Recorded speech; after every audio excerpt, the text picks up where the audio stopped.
안녕하십니까. 정치후의 말발 28번째 시간입니다. 이제 어느덧 무더위가 가고 이제 가을의 문턱에 이제 들어서는 것 같습니다.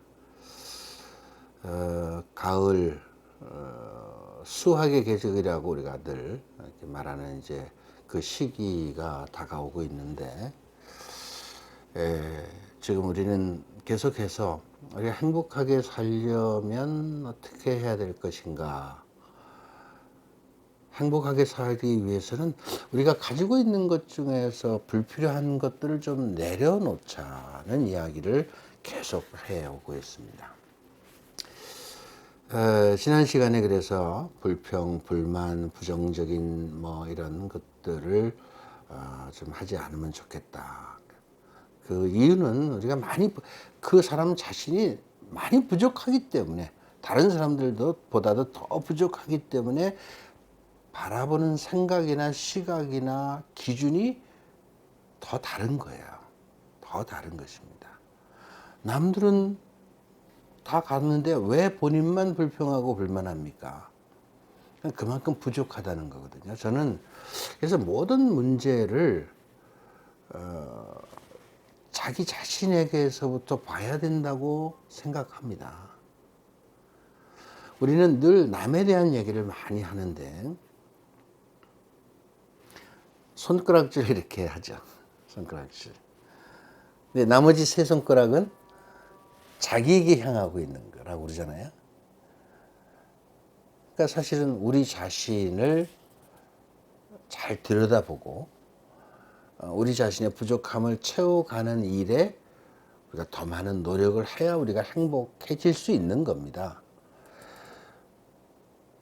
제가 행복이라는 말씀을 드리면서, 행복이라는 것은 결국 하느님께서 우리에게 주시는 것이고, 그 하느님과의 관계 안에서 우리가 얻을 수 있는 것이고, 그 하느님과의 관계 안에서 올바로 그분께로 가기 위해서 결국은 길이신 예수 그리스도의 뜻을 따라서, 하느님의 뜻을 따라서 그 길을 가야 된다, 이런 말씀을 제가 드렸습니다.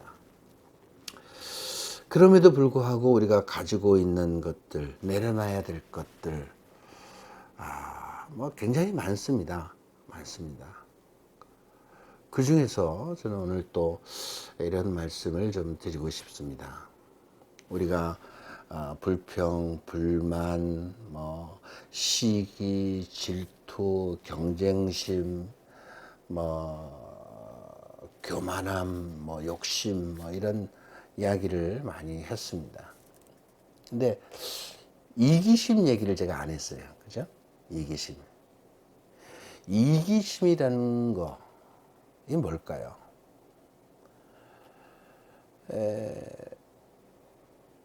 우리가 그리스도 사상은 이타주의라고 말을 합니다. 그런데 우리 인간은 지금 이기적으로 살고 있어요.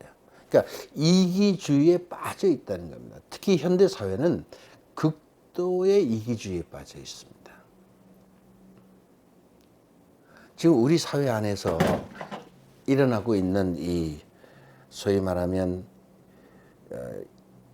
이념의 갈등, 이런 것도 결국은 뭡니까? 집단 이기주의의 결과입니다. 집단 이기주의의 결과. 개인의 이기주의가 커지면 조직과 집단의 이기주의로 발전하는 거죠.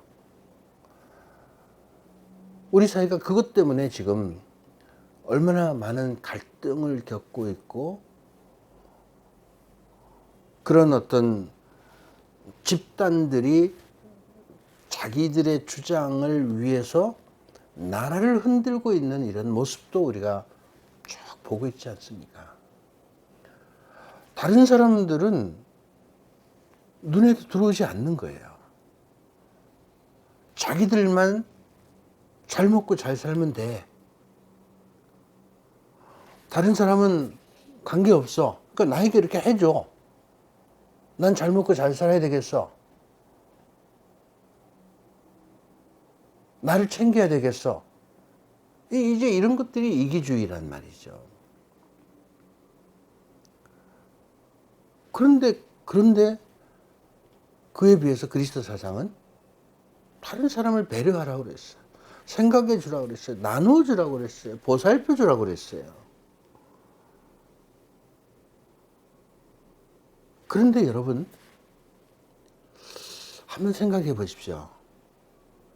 나만을 생각하고 내 위주로 생각하면, 모든 것을 내 판단으로, 내 기준으로 생각하면 역시 제가 말씀드렸던 어떤 욕심과 교만과 이기심과 시기와 질투와 경쟁심과 자기 기준으로 생각하는 이기주의에 빠지면 결국은 그것이 불평, 불만, 많은 그런 이런 부정적인 요소들, 내가 행복해지기 위해서 정말 불필요한 요소들을 이 이기심에 의해서 나오는 것입니다. 그런데 예수님은 그렇게 하면 안 된다고 그랬잖아요. 그럼 어떻게 해야 되겠습니까? 내가 조금 불편하더라도, 내가 조금 희생하더라도, 남이 나보다 좀 잘났으면 잘난 대로, 못났으면 못난 대로 있는 그대로를 인정하고 받아들여 주면 되는데, 이걸 못한단 말이죠. 왜? 모든 초점이 자기에게 달려있고 자기 기준에 달려있기 때문에. 이게 이기심의 출발은 그런 거거든요. 자기에게 모든 것이, 자기가 보는 관점과 시각과 자기 생각과 자기 마음에 모든 것이 다 들어야 된다고 생각하고 그것을 그렇게 추구하는 삶이 이기주의예요.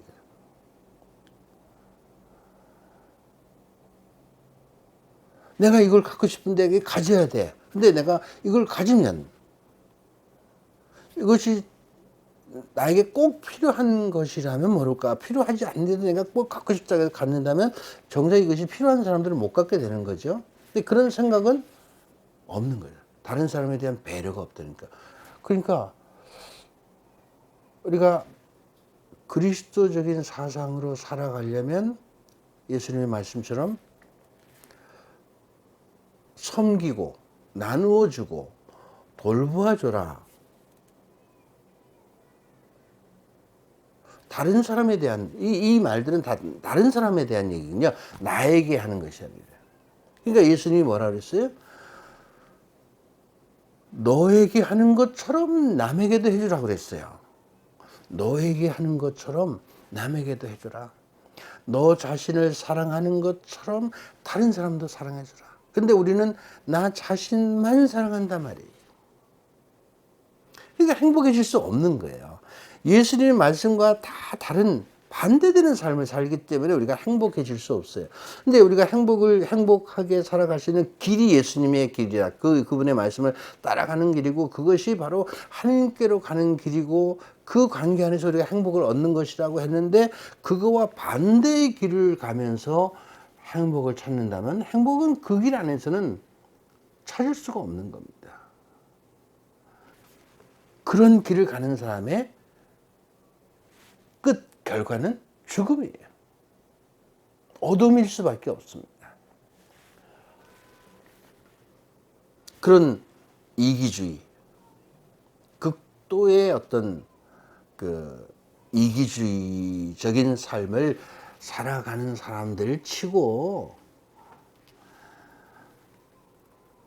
잘 사는 사람, 말로가 좋은 사람 못 봤죠. 아니 여러분, 우선 우리가 살아가는 우리 한국 사회 안에서의 다른 거 다 빼놓고 정치상 안에서만 보더라도 그런 사람들 다 어떻게 삽니까? 비참하게들 살아요. 말로를. 한때는 부귀 영화를 누린 것 같지만 몇 년 가지 않지 그게. 인류 역사는 그걸 우리에게 분명하게 말하고 있습니다. 아무리 떵떵거리고 패권을 지닌 국가라도 그런 국가들이 그렇게 오래 가지 않아서 다 바뀌어요. 그러니까 우리가 이런 것들을 생각한다면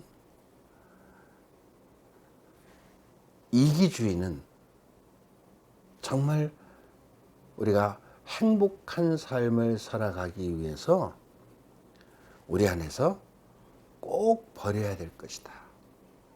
이기주의는 모든 것을 자기중심적으로 생각하고 판단하고 그 자기의 마음에 자기가 생각한 것을 이루려고 하는 것에서부터 출발하는 것입니다.